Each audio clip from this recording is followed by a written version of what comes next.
qu'arrivera-t-il à ton corps si tu fais 100 squats par jour? Qui n'aimerait pas avoir des jambes et des fessiers parfaits?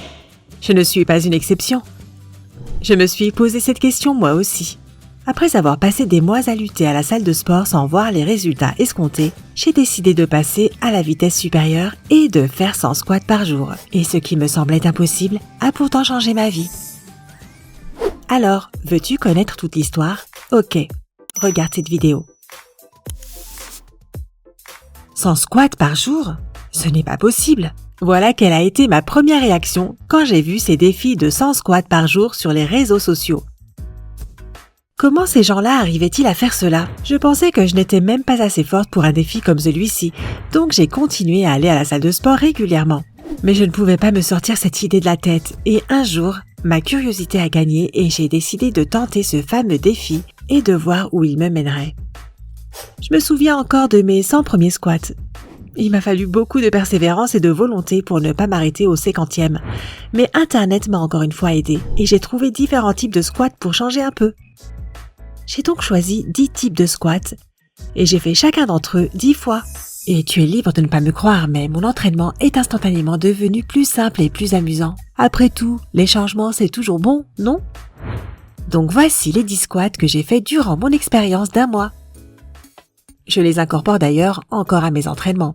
Tout d'abord, il y a le squat basique. Il est incroyablement bénéfique pour renforcer le ventre, brûler les graisses, améliorer la circulation sanguine et se débarrasser de la cellulite. J'ai continué avec les squats jambes serrées, ce qui a aidé mes articulations et ligaments à se renforcer. Ce genre de squat travaille aussi l'intérieur des cuisses et les ischio-jambiers entre autres. Et crois-moi, c'était définitivement l'un de mes préférés. J'ai ensuite décidé de faire des squats gobelets. Ils sont parfaits pour brûler les calories et pour retirer les petits kilos en trop dans le dos sans toutefois exercer trop de pression dessus. Ensuite, j'ai corsé un peu les choses avec des squats sautés. Je ne vais pas mentir, ils sont assez difficiles, surtout au début, mais ils renforcent le corps comme aucun autre exercice. Je suis devenue bien plus tonique grâce aux squats sautés et j'ai remarqué que mes abdos étaient bien plus musclés. Le prochain groupe de squats, les squats pliés. Ils sont irremplaçables pour assouplir les fessiers et les hanches. Parfois, je les fais même avec des haltères pour augmenter l'effet et pour travailler mes muscles profonds. Après cela, j'ai fait des squats bulgares. Celui-ci fait prendre du volume dans les cuisses et les fessiers et on considère que c'est l'un des meilleurs exercices pour le bas du dos. Quant à moi, cela a équilibré mes entraînements en ne travaillant pas que les jambes et les fessiers, mais aussi d'autres groupes musculaires. Le prochain est le squat sur la chaise. Ces squats ciblent particulièrement les quadriceps, les grands fessiers et les mollets. Ce n'était pas exactement mon préféré, mais c'était surtout le plus efficace car mes jambes ont bien travaillé. Ensuite, je passe aux fentes. J'adore faire des fentes. Je ne pouvais donc pas les exclure de mon programme de 30 jours. Ce genre de squat peut t'aider à faire un entraînement de choc en passant à un exercice bien plus compliqué que ceux que tu faisais jusque-là. Et tes jambes et abdos t'en remercieront. Pour finir, pour les 2 derniers squats de mon entraînement, j'ai choisi les squats intérieurs et extérieurs et le squat sur une seule jambe. Le premier est excellent pour différents groupes de muscles en améliorant la musculature de ton ventre et en tonifiant tes jambes. Quant au second, son efficacité a été prouvée scientifiquement. J'ai en effet trouvé une étude publiée dans le journal de recherche sur la force et le conditionnement qui prouve que les athlètes qui faisaient des squats sur une seule jambe gagnaient autant de force que ceux qui faisaient des squats avec une barre d'haltères. Et c'est à peu près tout ce que tu as besoin de savoir pour l'efficacité des squats. Donc voilà ce que j'ai fait durant 30 jours. Les résultats, ils doivent être exceptionnels, non? Je veux dire, si on compte tout, j'ai quand même fait 3000 squats durant mon expérience. On pourrait croire qu'avec ça, j'ai un corps de rêve, non? Mais ce n'est pas tout à fait ce qui s'est passé. Pour être honnête, il n'y a pas eu de changement vraiment significatif sur mes fessiers ou mes jambes. La situation s'est un peu améliorée, certes, mais ce n'est pas ce à quoi je pensais en commençant l'expérience. Certains entraîneurs et coachs sportifs disent que ce défi devient bien plus efficace si on le fait avec des poids, pour la plupart des squats. Donc peut-être que mes jambes et mes fessiers seraient totalement transformés si j'avais fait cela. Mais ne te méprends pas. Les résultats étaient appréciables, mais pas non plus extraordinaires. Ce qui m'a vraiment surprise toutefois, c'est à quel point ce défi m'a forgé le caractère et le mental.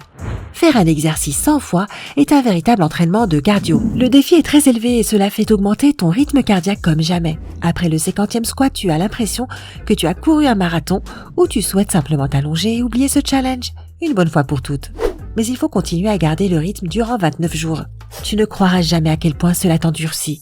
Je suis devenue bien plus décidée, forte, robuste et indépendante. Aucun obstacle ne m'effrayait. Je savais que ça allait être difficile, mais j'ai senti que je pouvais désormais entreprendre n'importe quoi et en sortir vainqueur. La force intérieure et le niveau de détermination que cela a développé en moi m'ont permis de me sentir mieux au travail et dans ma vie de tous les jours.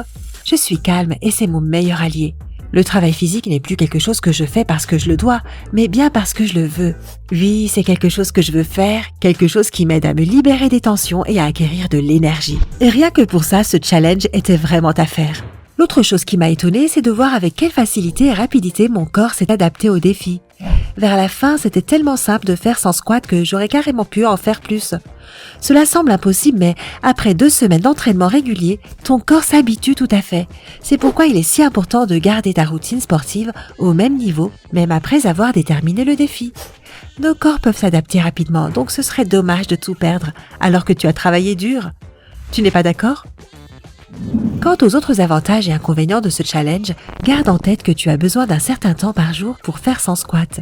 Tu devras probablement te doucher ensuite et prendre soin de toi après, donc évite de le faire le matin. Cependant, cela améliore vraiment ta souplesse et la force de tes muscles, tout en t'aidant à perdre du poids. Là encore, ne t'attends pas à quoi que ce soit de spectaculaire, surtout si tu ne comptes pas manger sain durant le défi, mais tu perdras probablement 1 à 2 kilos. Donc, si tu associes ce challenge à une alimentation saine, ton corps se transformera vraiment. De plus, ta posture s'améliorera en un rien de temps. C'est exactement l'effet secondaire que je cherchais. Et voilà l'histoire de mon expérience d'un mois.